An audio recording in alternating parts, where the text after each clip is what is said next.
Tanné de ce tété un avenir, québécois, québécoises, canadiens, nordiques, mais pas Bruins, babies and women, señoras, señoritas, anglophones, anglophobes, hispanophones, iPhone, Samsung, arabes, pakistanais, Bangladesh, tunisiens, tunisiennes, mandarins, mandarines, viennois, viennoiseries, chocolatines, égyptiens, égyptiennes, haïtiens, haïtiennes, africains, écossais, écossaises, catalans, catalogne. Porteurs de kirpan, de burqa, de kippa, ou de bikini, de tuque, de mitaine, puis tout ça. Permettez-moi de m'adresser en bilingue ou en multilingue. Let me address myself with multilinguals or cunilinguals to all the Québécois, sachant qu'un Québécois, c'est quelqu'un qui vit au Québec. Voilà, Québécois. Wondong Chaiman, Québécois. Ce message s'adresse à tous les contribuables, sans distinction. Nous sommes tous égaux devant la loi, que nous nous fassions fourrer par Québec, par Ottawa ou par notre maire. We are all been fucked up by every husband ladin ladin ladin did ladin ladin ladin did ladin ladin did ladin ladin ladin did ladin did ladin ladin ladin. Genre de tout acabit, de tout poil, de tout plume. Wendaki, Atikamek, ouais. Gay gwins, lesbiennes, lesbiennes. All you can eat. Nobody's wannabes, has-beens and assholes. Jean visionnaire, Jean inspirant ou Maxime Bernier. Jean intègre, Jean charismatique ou Philippe Couillard. Messieurs les grands propriétaires du Québec français, cette nation distincte, notre grand Québec francophone.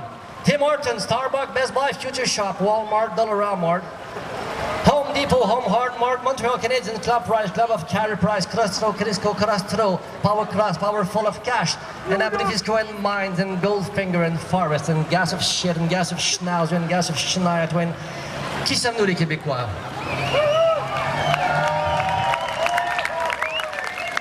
Who are we, French fried hot dog and poutine eaters? Porqué, Pagnes, la Beignes, Porques, tu contentes du trou de Beignes? Ouais, arigato tayo, femenin chana, wantong feu. Bade basit la chauffeur bar, hal Canada, bakhalaka, Hawaii, Québec, Hawaii, halawala, Québec, halawala, Nous sommes grosso modo 8 millions de personnes sympathiques, multi-ethniques et multigraines. Bio, écolo, mais pognés ensemble et pognés dans le trafic. Nous sommes des personnes attachantes, pacifiques et faciles à fourrer. We are lots of people. Sans grand projet collectif and poigneted in our dream whip. Depuis la nuit des temps et depuis surtout la nuit des longs couteaux, nous avons accepté à coups de milliards de dollars chaque année de demeurer dans ce beau grand pays paraplégique, to stay in this beautiful Saskatchewan. Afin de quoi, somme toute, de conserver le Sénat et les sénateurs dans le formol. Et d'être mis en boîte de conservateur de be remote controlled by the Queen, by Gâteau Reine Elisabeth, and le gouverneur général, and le prince William, and la princesse Kate Middleton, and Mickey Mouse, and la petite sirène, and qu'est-ce que c'est ça? What the fuck? Le beau risque du fédéralisme renouvelé est un échec. Le bilinguisme canadien est une supercherie. Le bloc québécois est devenu un bloc légaux. Le Parti conservateur une superporcherie. Notre poids démographique diminue, nos pouvoirs diminuent, notre identité abdique, nous abdiquons. Go abdique, go abs gone. Je commence à être tanné de disparaître à petit feu. I am Canadian tired.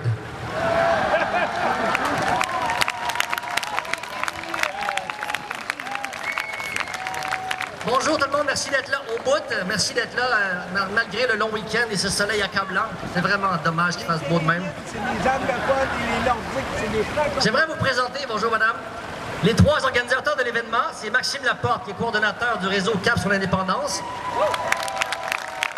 Gilbert Paquette, président du Conseil de la souveraineté du Québec. Et Mario Beaulieu, président de la Société Saint-Jean-Baptiste de Montréal. Et moi, je suis Emmanuel Bilodeau, je suis comme animateur d'une partie de ce spectacle. Hey, bonjour, chers amis! Il fait beau, hein? C'est le paradis! On dirait que le printemps s'est prolongé jusque dans l'automne et tombe la feuille d'érable. Alors, on est ici aujourd'hui pour dire le Québec. Dire en 2013 le Québec d'aujourd'hui, d'hier et de demain. On est aussi là pour redire la liberté. Après les frustrations et les déceptions qu'on a vécues ces dernières années concernant la classe politique et la manière dont étaient gérées nos institutions, au Québec comme au Canada, vous ne trouvez pas qu'il serait temps pour nous, le peuple, les citoyens, que nous nous prenions en main, que nous donnions un véritable projet de société, vous ne trouviez pas? Et vous ne trouvez pas qu'il serait temps aussi qu'on soit maître chez nous, je veux dire pleinement maître chez nous et indépendant? Moi, je trouve. Vous ne trouvez pas qu'il serait temps que nos ressources naturelles, autant que notre économie, que notre appareil politique, que notre constitution, notre avenir, bref, nous appartiennent, comme ça devrait être le cas, et qu'on s'appartienne? Vous ne trouvez pas, enfin, qu'il serait temps qu'on soit autre chose qu'une province de ce Canada où nous nous sentons de plus en plus à l'étroit? Nous sommes entêtés d'avenir, et parce que nous sommes entêtés d'avenir, nous voulons que notre avenir soit un avenir dégagé, un avenir engagé, comme dirait Miron. À pareille date, il y a 43 ans, le 13 octobre 1970, en pleine crise d'octobre, Pierre Elliott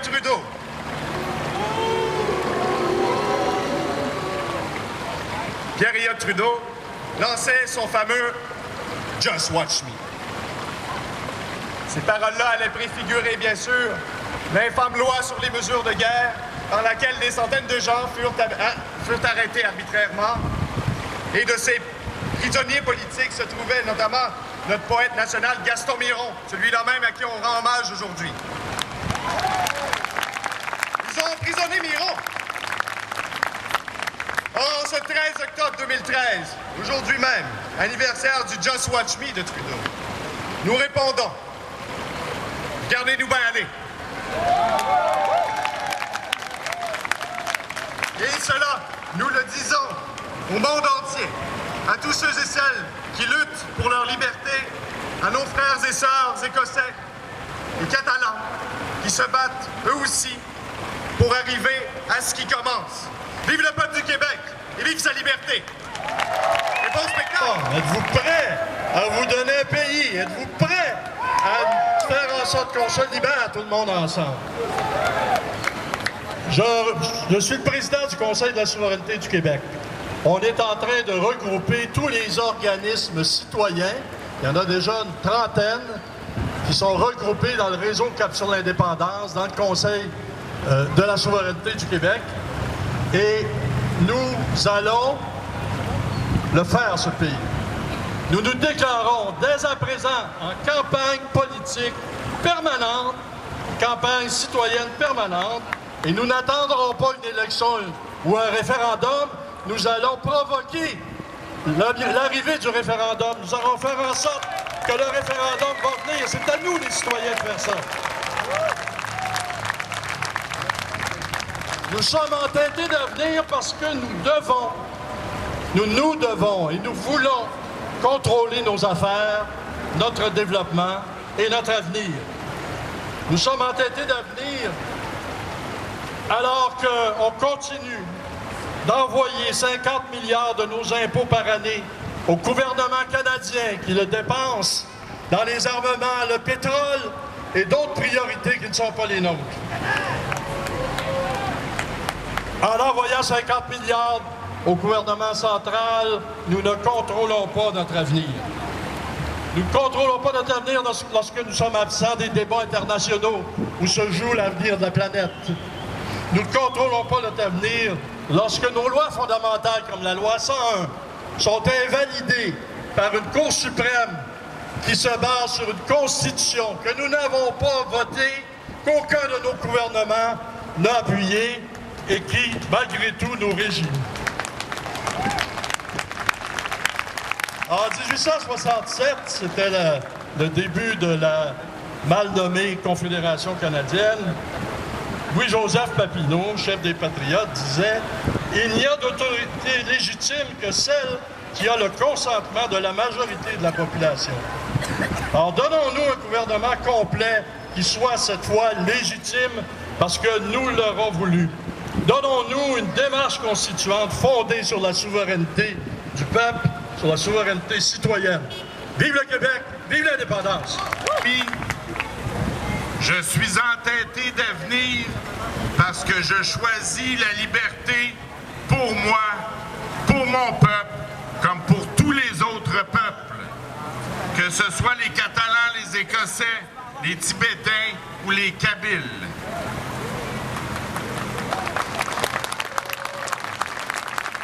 La Société Saint-Jean-Baptiste de Montréal a été créée par un groupe de jeunes patriotes républicains en 1834, pas tellement loin d'ici.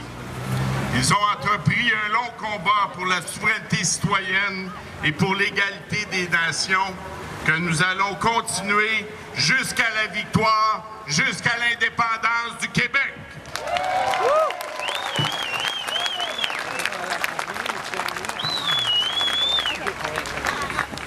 On voudrait nous faire croire que l'indépendance est une fermeture. C'est un repli sur soi. On voudrait nous faire croire que le nous canadien est plus inclusif que le nous québécois. Que le multiculturalisme est supérieur à l'interculturalisme. Que la loi 101 est une loi raciste, alors que la loi fédérale des langues officielles serait généreuse pour la minorité francophone du reste du Canada. En fait, c'est tout le contraire. Nous voulons ouvrir le Québec à tous ses citoyens. Nous voulons apporter notre contribution et prendre notre place auprès de toutes les autres nations.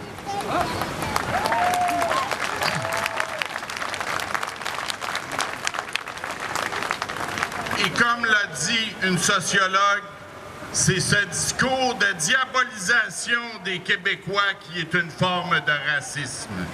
Il ne faut plus accepter les dérapages racistes du Canada anglais à l'égard du Québec. Il faut le dénoncer partout pour ce qu'il est de la francophobie et de la québécophobie.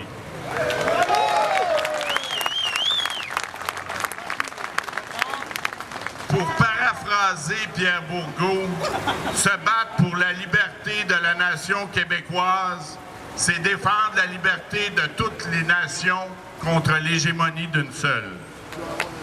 L'indépendance du Québec, c'est la liberté de prendre nos décisions par nous-mêmes. Nous avons le droit de choisir notre politique environnementale. Nous avons le droit de choisir notre aménagement linguistique. Nous avons le droit de choisir notre charte de la laïcité. Nous avons le droit de choisir notre constitution. Ça s'appelle l'autodétermination des peuples.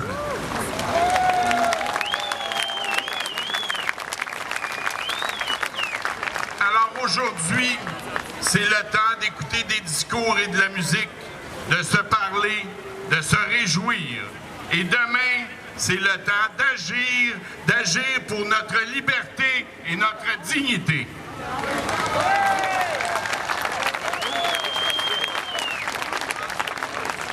Et agir pour une cause juste et noble, comme celle que nous défendons, c'est déjà une victoire que nous partageons. Vive le Québec français, laïque et libre! En terminant, mesdames, messieurs, sans joke, ladies and yes men with no joke, les Québécois de toutes origines méritent beaucoup mieux pour eux-mêmes et pour leurs enfants. Ils méritent davantage que de se faire surtaxer et humilier par tous les paliers de leurs multiples et trop nombreux gouvernements. Ils méritent, à mon humble avis, des dirigeants inspirants, intègres, incorruptibles, dans une nation essentiellement francophone, parce que francophone dans son essence, mais accueillante, raisonnable, mais fière de son identité, et fière aussi de sa diversité, et protégeant sa biodiversité. Un peuple qui se souvient, certes, mais qui va de l'avant, pour bâtir un coin du monde pacifique, ouvert, vert, qui soit un modèle inspirant pour toute la planète et pour l'Alberta. Un pays et une culture qui seront plus jamais inquiets de leur survivance. Mature, normale, qui nous appartiennent pour vrai, et dans lequel on devrait peut-être pouvoir décider nous-mêmes de notre avenir. C'est rien de révolutionnaire, c'est juste normal.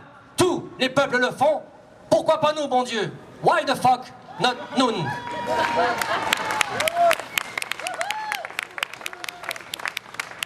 Habituellement, ça crie plus que ça à la fin.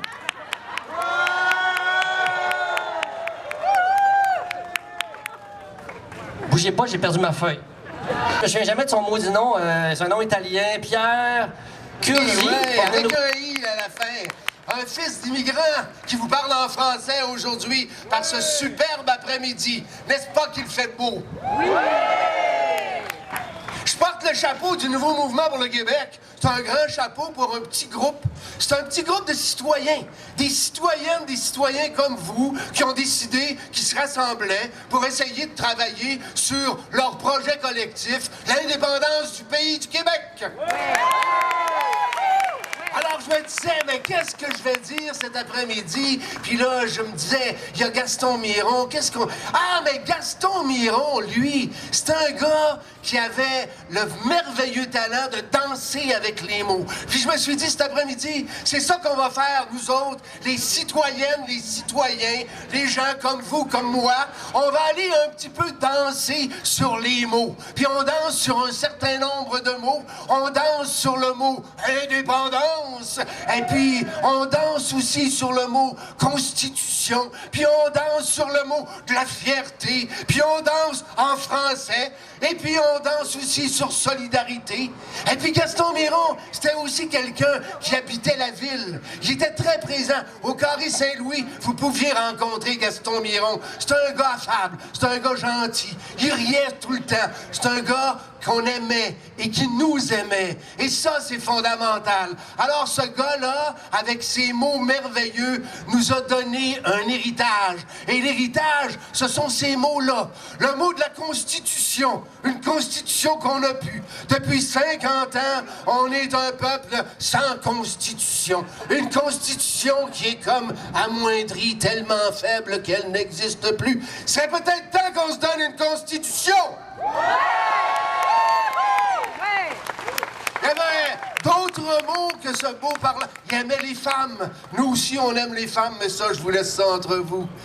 Gaston était amoureux des femmes. Il était amoureux de la langue. Il était amoureux du français. Et il était amoureux du français sans aucune contrainte. Il était amoureux du français dans toute sa liberté, dans tous ses accents, dans toute sa diversité. Gaston Miron adorait la langue, adorait les mots. Comme vous, comme nous, adorons les langues, adorons les mots dans une ville montréalaise française.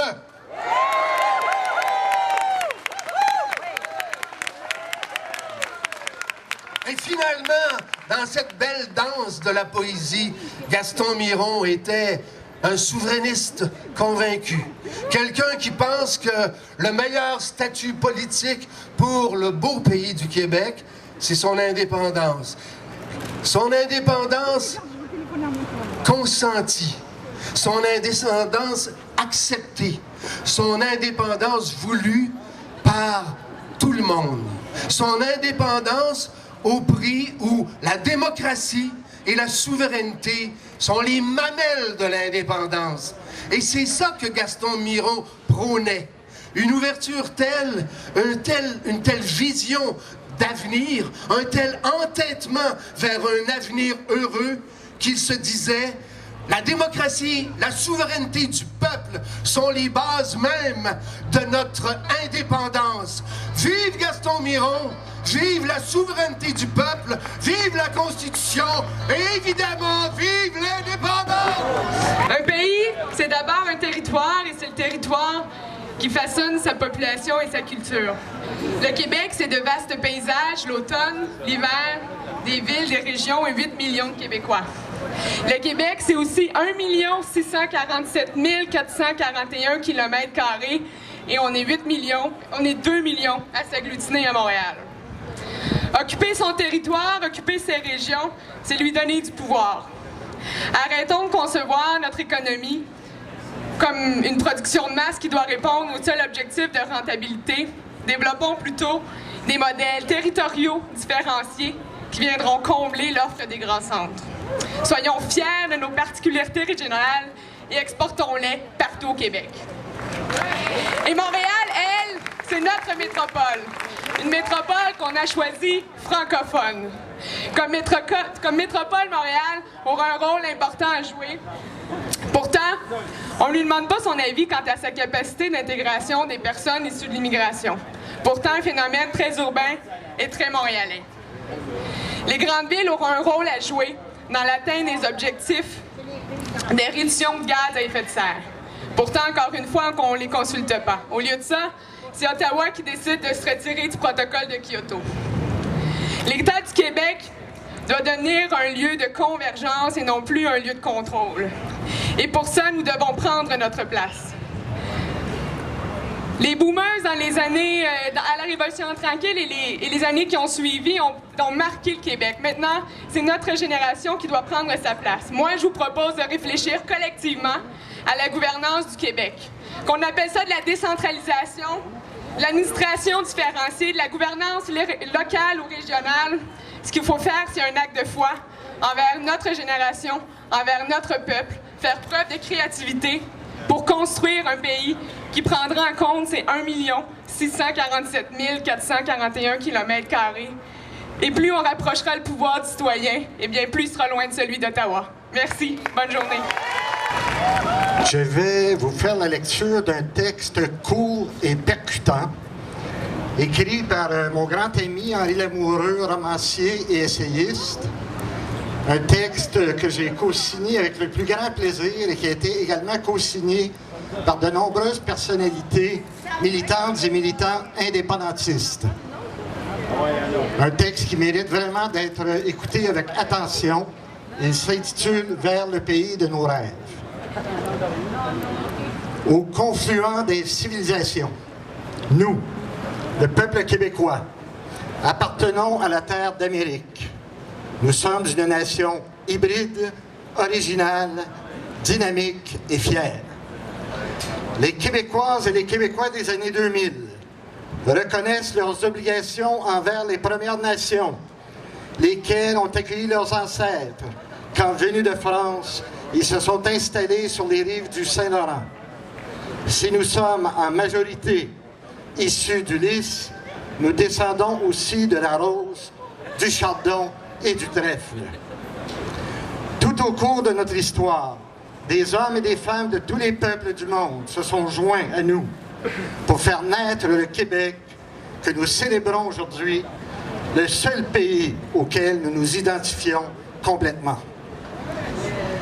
Pour nous comprendre et exprimer notre identité nationale, nous avons une langue commune, le français, langue maternelle et d'usage quotidien de la très grande majorité des Québécoises et des Québécois. Le français est la pierre d'angle d'une culture forte, vivante, rayonnante, exprimant sous de multiples formes la réalité à la fois plurielle et unique de ce que nous sommes. La culture québécoise est notre héritage commun et il appartient à chacune et chacun d'entre nous de l'enrichir de cette différence. Pour assurer notre développement, nous avons forgé des outils économiques originaux, souvent inspirés par l'exigence d'une solidarité active dont le succès évident est le produit d'un projet et d'un effort collectif.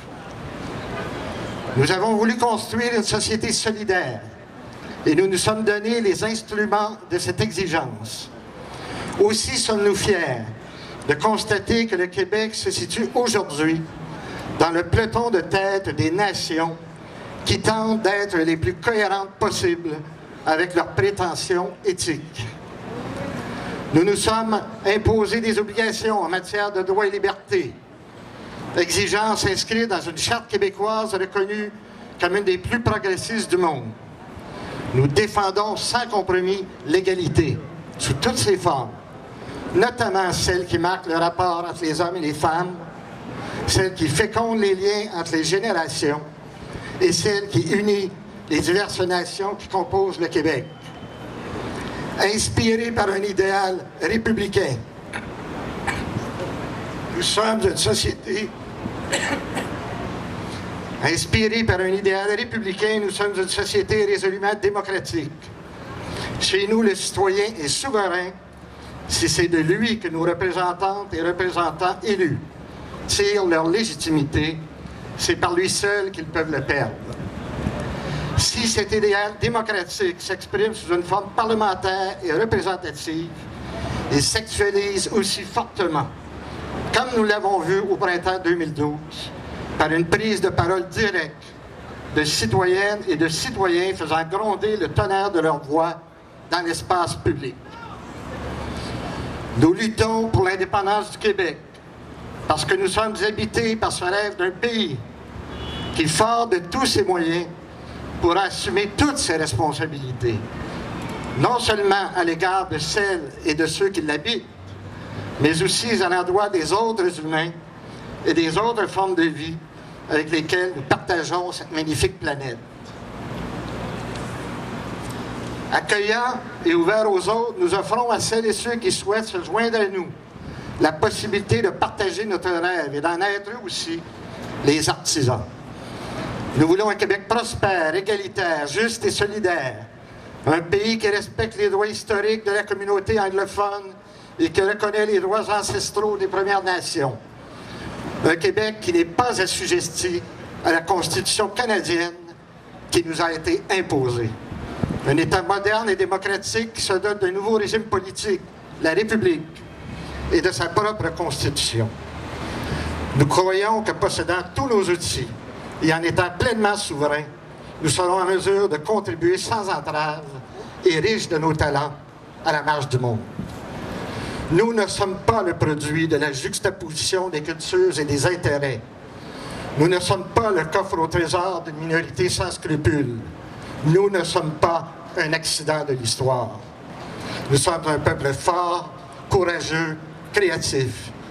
Et nous nous souvenons de celles et de ceux qui ne sont plus avec nous pour mener notre combat et voir se lever l'aube sur le pays rêvé. Nous marchons dans leurs traces et leurs noms défilent au générique de notre histoire. Leur courage stimule notre combativité et notre détermination.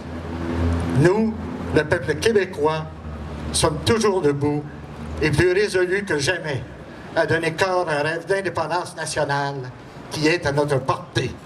Il nous appartient, toute génération confondue, de le réaliser sans tarder. Nous sommes les maîtres et les artisans de notre destin.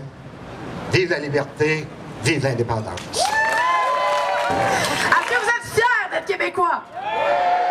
J'ai pas entendu. Est-ce que vous êtes fiers d'être Québécois? Est-ce que vous voulez l'indépendance du Québec? Est-ce que vous voulez l'indépendance du Québec? Eh bien, c'est avec cet enthousiasme-là qu'on va le faire et on doit le répandre partout et maintenant. L'indépendance est un combat long, très long, mais c'est seulement en le continuant qu'on sortira du pays qui n'est pas le nôtre. C'est en informant nos concitoyens, en militant, en marchant dans les rues et en se faisant entendre qu'on va le faire, notre pays. On a le vouloir et la capacité de le faire. Faisons-le.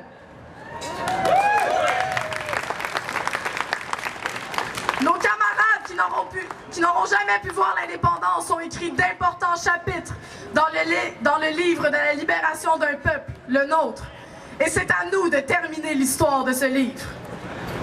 Miron a dit, tant que l'indépendance n'est pas faite, elle reste à faire. Et quand elle sera faite, il y aura d'autres luttes qui nous attendent. La justice sociale, la démocratie, l'abolition d'un système oligarchique, et j'en passe. Nos adversaires croient tout savoir, croient tout avoir. Ils sont riches et puissants, ils ont peur qu'on se réveille, ils ont peur de la liberté. Tell us again about freedom and democracy, a dit Michel Lalonde. Se libérer, liberté, c'est tellement un beau mot quand on y pense. Je veux être libre, libre penseur, pensée libérée, geste libertaire, libération d'un peuple. Plus ça va et mieux ça sonne. La liberté est une idée qu'on ne connaît pas vraiment, nous l'imaginons. Nous rêvons d'une liberté d'un peuple face à ses décisions, à la liberté d'un peuple face à ses terres, à son histoire et à sa langue. On ne peut pas tuer une idée. Alors pourquoi nos adversaires n'arrêtent pas d'essayer de le faire? Falardeau avait raison. La liberté n'est pas une marque de yogourt.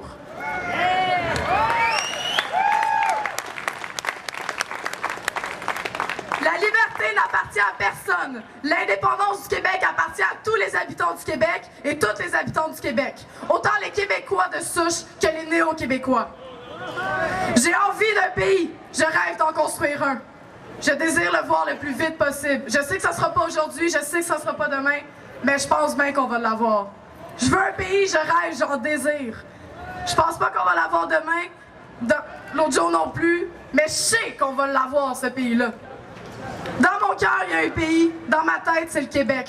Sur papier, c'est pas encore clair, mais je sais que ça va l'être et on va continuer le combat. Je suis entêtée d'avenir et je vous dis, vive le Québec, vive la liberté, vive les Québécois et les Québécoises, vive l'indépendance et vive la République du Québec. Merci. Présenté comme ça, je me dis que c'est bien assez. Alors donc, ça va comme suit. Faire des trous un peu partout dans le fleuve Saint-Laurent ou l'île d'Anticosti. Percer le cœur de notre Québec au marteau-piqueur. Creuser profond comme la misère du monde pour extraire du gaz puis du pétrole mortifère. Question de polluer encore davantage notre monde qui n'en peut plus des coups de jarnac portés Henri Bambel. Ce monde qui suffoque de subir notre progrès, qui ne doit jamais s'arrêter si on veut continuer de s'amuser à consommer ce dont on n'a absolument pas besoin. C'est ça qu'on nous a radoté pour qu'on ferme définitivement les yeux sur les crimes de ceux qui vénèrent le dieu dollar. Mais nous ne sommes pas dupes, ne le serons plus jamais en tout cas. Sous notre rouleau compresseur, les espèces se meurent. Elles disparaissent à coups de plusieurs par jour. Entre l'orang-outan ou le pot de Nutella, semblerait qu'on ait choisi le faux chocolat. Et c'est foutument désespérant. Nous ne ralentissons pas pour autant notre marche vers nulle part, même si on sait pertinemment qu'un jour ou l'autre, ça sera notre tour de périr de nos turpitudes si stupides. Tout ça pour le profit de qui? De vous? De nous? De moi? Pas en tout. Pour le profit de quelques-uns, toujours les mêmes. Des salauds qui s'appellent Paul Desmarais. La maudite bande de requins voraces qui poussent le monde vers le gouffre, réduisant à peau de chagrin l'avenir que peuvent encore espérer nos enfants, qui n'ont rien fait pour mériter ce demain, peut-être sans lendemain. J'ai toujours dit que je voulais un pays pour participer vraiment et pleinement au changement du monde, parce que ce monde doit être changé. On nous a déjà dit que le plus tôt nous renverserons les monuments pour voir les vers qui grouillent et le mieux ce sera. Du fond de mes retranchements plus ou moins isolés, je crie rêver d'un pays différent de celui du voisin puis des sables bitumineux qui intoxiquent notre soif de vivre. J'espère un pays fleur-de-lysée inspirant pour tous les humains qui rêvent de lendemain beaucoup plus sain. Un pays qui ne serait en rien de copie carbone du monde canadien. C'est pour ça que je me suis battu à m'en briser les reins. C'est pour ça que je lutte toujours avec colère. C'est surtout pour ça que je veux vaincre avec vous tous, pour donner naissance à un pays inspirant pour le reste de l'humanité. Une bouffée d'air frais dans ce climat surchauffé du travail de ces usines de plastoc qui fonctionnent sans répit à détruire nos vies. Ouais! De ça, je suis bien sûr. La révolution dont nous rêvons tous ici au Québec ne doit pas être financée à même les quelques pétrodollars du Saint-Laurent et de sa vallée qui tomberaient des goustets des spéculateurs du schiste qui brandissent dans nos faces ce foutu miroir aux alouettes. Ce piège doit se refermer sur eux, pas sur nous. Bientôt, ils verront que les alouettes sont enfin en colère, qu'elles ne laisseront pas détruire leur coin de nature pour leur seul enrichissement écœurant, eux qui en ont déjà plein les poches à force de pieds à gauche ou à droite, par en dedans ou par en avant. Les alouettes en colère ne prêteront plus jamais l'oreille aux tenants du fallacieux discours de la péréquation, de ces chantres de nos malheurs qui n'ont de cesse de dépeindre notre pays en devenir comme le parasite de la Fédération canadienne. Comme une tribu entretenue par le maître des lieux qui nous a battus en 1759 puis en 1837. Elles savent enfin que le Québec a les moyens de ses ambitions de libération, qu'il n'a pas besoin de poignarder Mère Nature dans le dos pour trouver des argents neufs, pour faire la preuve de son autonomie financière ou pour obtenir la permission de signer sa séparation. Les alouettes en colère ne se laissent plus berner. Elles savent que leur pays est suffisamment riche pour réaliser le vœu le plus cher de Pierre Bourgault, c'est-à-dire voler de ses propres ailes. Il n'en tient qu'à elles de le faire là, maintenant, sans tout détruire ce qui les entoure. Il y a longtemps de cela, je me suis convaincu que les Québécois et les Amérindiens sont les fiers gardiens d'écosystèmes sauvages qui figurent parmi les derniers de la planète, ceux que nous habitons et que nous appelons la maison. Lorsque l'Amazone aura été asséchée pour étendre la culture des champs de bananes Chiquita, quand l'étalement urbain aura détruit les dernières forêts d'Europe, quand le sable aura recouvert ces jungles éparses d'Afrique et que l'Asie aura dévoré les derniers poissons des mers avoisinantes, le monde cherchera à renouer avec la nature.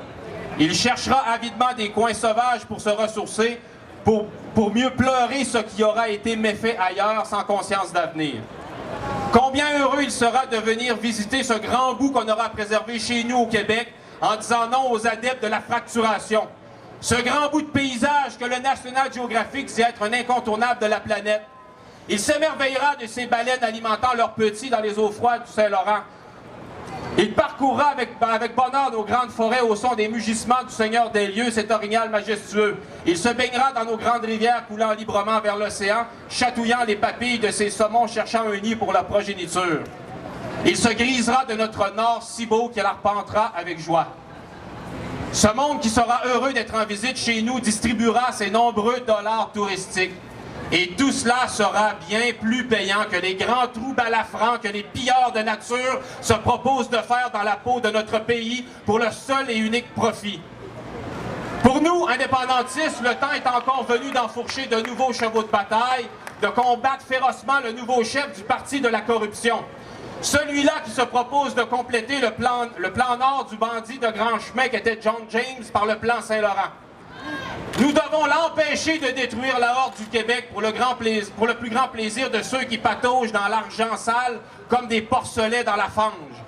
Il est temps de crier haut et fort qu'un bout de nature intacte est nécessaire pour la suite du monde d'ici et d'ailleurs, qu'une réserve naturelle donnée à l'humanité sera toujours plus payante que 10 000 puits de forage plantés douloureusement dans le cœur d'Anticosti pour le seul profit d'autrui. Un jour, le commandant Cousteau a dit « On aime ce qui nous a émerveillés et on protège ce que l'on aime. » À nous, alouettes en colère, de communiquer notre amour du pays physique et pas seulement l'amour de la langue et du peuple qui la parle. À ceux qui parmi nous demeuraient encore frigides face à la beauté énorme de ce pays nordique qui est le nôtre et que nous libérerons tous ensemble, à force de courage et d'entêtement d'avenir. Il ne peut en aller autrement, puisque la suite du monde nous refuse tout simplement le droit de perdre. Voilà ce qu'on m'a déjà dit, et je le crois vraiment. Merci.